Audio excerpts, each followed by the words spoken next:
25 travel hacks in 2 minutes. Pack a dryer sheet in your luggage to keep everything smelling fresh. Find free purified water in hotel gyms. Select the line with the business passengers when going through security because they are usually faster.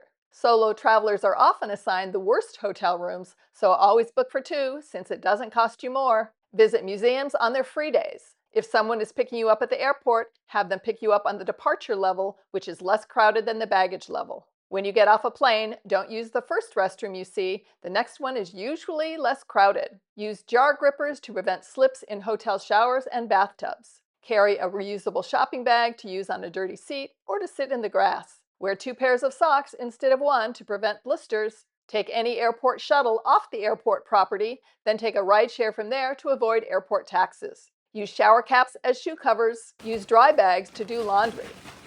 If a flight doesn't look like it is going to sell out, reserve an aisle or window seat in the middle half of the plane, which is less likely to have someone book a middle seat. Get business card from hotel so you have the address for cab drivers. Rather than eating at restaurants, shop at convenience and grocery stores to save money. Eat a late lunch rather than dinner to save money. Use a sleep mask to get over jet lag.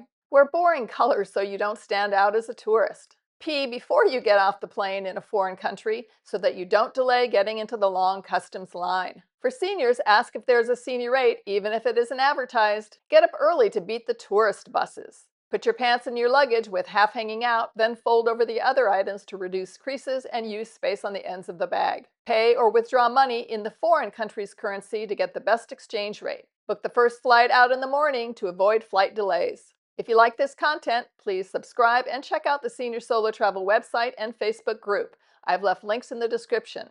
Cheers and happy travels!